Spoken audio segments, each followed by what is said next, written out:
یزید اور اس کے حامیوں کے متعلق ہر دور کے علماء حق نے اپنی اپنی رائے کا اظہار کیا ہے۔ علامہ جلال الدین سیوطی رحمۃ اللہ علیہ لکھتے ہیں کہ اللہ عز و جل حضرت سیدنا امام حسین رضی اللہ تعالی عنہ کے قاتلوں یزید اور ابن زیاد پر لعنت نازل کرے۔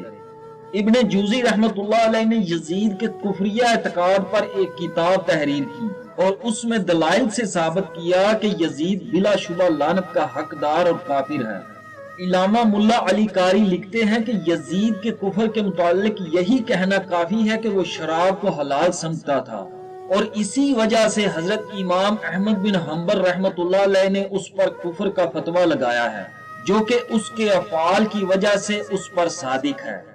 حضرت شیخ عبدالحق محدث دہلوی رحمۃ اللہ علیہ لکھتے ہیں کہ یزید جہنمی اور ملعون ہے، کیونکہ اس پر حضور نبی کریم صلی اللہ علیہ وآلہ وسلم کا یہ فرمان بھی صادق آتا ہے کہ حضور نبی کریم صلی اللہ علیہ وآلہ وسلم نے حضرت ابو ذر غفاری رضی اللہ تعالی عنہ سے فرمایا کہ تم اس وقت کیا کرو گے جب مدینہ منورہ کو خون سے رنگا جائے گا، اور یزیدی فوج نے مدینہ منورہ کو خون سے رنگین کر کے اس کی بے حرمتی کی، پس یزید جہنمی و ملعون ہوا۔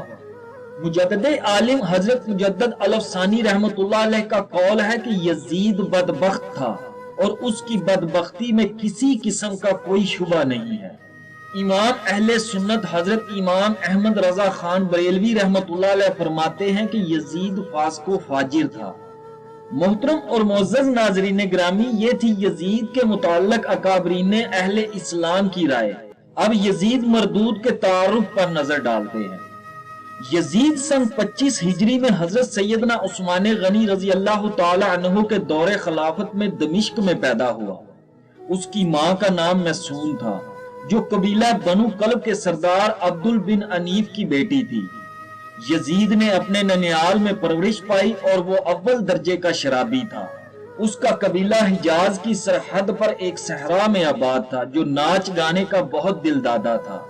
روایات میں آتا ہے کہ یزید شام کو شراب پیتا اور اسی حالت میں صبح ہو جاتی، پھر صبح کو شراب پیتا اور اسی حالت میں شام ہو جاتی۔ شکار کا شوقین تھا اور اسی وجہ سے اس کے پاس کافی تعداد میں شکاری کتے ہوتے تھے۔ یزید نماز نہیں پڑھتا تھا اور نہایت جابر و ظالم تھا۔ اس دور میں اس سے بڑا ظالم اور کوئی نہیں تھا۔ یزید نے حضرت سیدنا امام حسین رضی اللہ تعالی عنہ جیسی شخصیت کو شہید کروایا۔ یزید اتنا بڑا گستاخ تھا کہ اپنے استادوں سے بھی لڑ پڑتا تھا اور انہیں مرنے مارنے پر آ جاتا تھا۔ حضرت امیر معاویہ رضی اللہ تعالی عنہ نے اپنی زندگی میں ہی یزید کو ولی عہد بنا کر بیعت لے لی تھی۔ جن 5 لوگوں نے یزید کی بیعت نہیں کی تھی، ان میں حضرت سیدنا امام حسین رضی اللہ تعالی عنہ بھی شامل تھے۔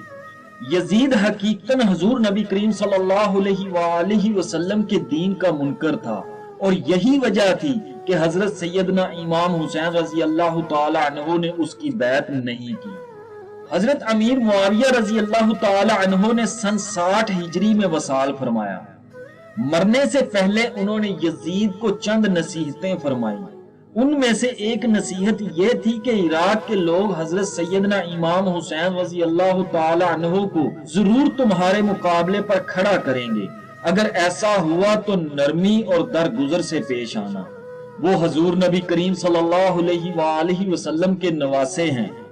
جب حضرت امیر معاویہ رضی اللہ تعالی عنہ کے وصال کے بعد یزید تخت پر بیٹھا تو تخت پر بیٹھتے ہی اس نے مدینہ کے گورنر ولید بن عقبہ کو ایک خط لکھا اور اپنے باپ کے انتقال کی خبر دی، اور ساتھ یہ بھی کہا کہ جتنی جلدی ہو سکے تم حضرت سیدنا امام حسین رضی اللہ تعالی عنہ اور ابن زبیر رضی اللہ تعالی عنہ سے بیعت لے لو۔ ولید بن عقبہ بہت شریف انسان تھا، وہ لڑائی جھگڑے کو پسند نہیں کرتا تھا۔ اس کے دل میں اہل بیت کا بہت احترام تھا۔ چنانچہ ولید بن عقبہ نے مروان بن الحکم کو مشورے کے لیے بلایا۔ اگرچہ مروان بن الحکم بھی پرلے درجے کا بد نیت، بد زبان، بد کردار اور مکار تھا، مگر اس وقت ولید بن عقبہ کو ایسے بندے کی ضرورت تھی جو اسے کوئی مشورہ دے سکے۔